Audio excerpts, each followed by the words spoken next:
1 Kings chapter 3. Solomon made a marriage alliance with Pharaoh king of Egypt.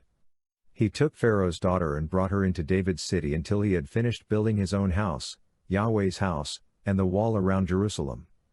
However, the people sacrificed in the high places, because there was not yet a house built for Yahweh's name. Solomon loved Yahweh, walking in the statutes of David his father, except that he sacrificed and burned incense in the high places. The king went to Gibeon to sacrifice there, for that was the great high place. Solomon offered 1,000 burnt offerings on that altar. In Gibeon, Yahweh appeared to Solomon in a dream by night, and God said, "Ask for what I should give you." Solomon said, "You have shown to your servant David my father great loving kindness, because he walked before you in truth, in righteousness, and in uprightness of heart with you. You have kept for him this great loving kindness, that you have given him a son to sit on his throne, as it is today. Now, Yahweh my God, you have made your servant king instead of David my father. I am just a little child. I don't know how to go out or come in. Your servant is among your people which you have chosen, a great people, that can't be numbered or counted for multitude. Give your servant therefore an understanding heart to judge your people, that I may discern between good and evil, for who is able to judge this great people of yours?" This request pleased the Lord, that Solomon had asked this thing. God said to him, "Because you have asked this thing, and have not asked for yourself long life, nor have you asked for riches for yourself, nor have you asked for the life of your enemies, but have asked for yourself understanding to discern justice, behold, I have done according to your word. Behold, I have given you a wise and understanding heart, so that there has been no one like you before you, and after you none will arise like you. I have also given you that which you have not asked, both riches and honor, so that there will not be any among the kings like you for all your days. If you will walk in my ways, to keep my statutes and my commandments, as your father David walked, then I will lengthen your days." Solomon awoke, and behold, it was a dream.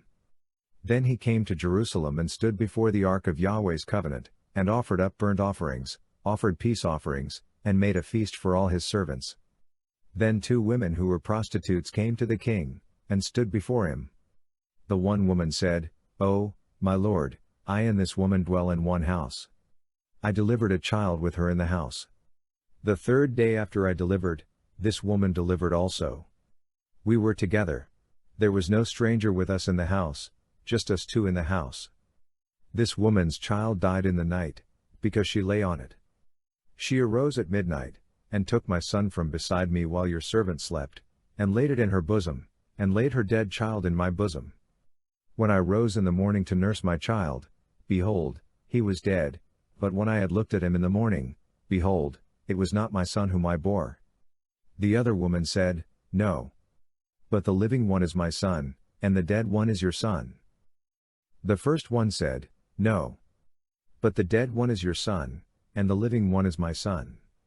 They argued like this before the king. Then the king said, "One says, 'This is my son who lives, and your son is the dead,' and the other says, 'No. But your son is the dead one, and my son is the living one.'"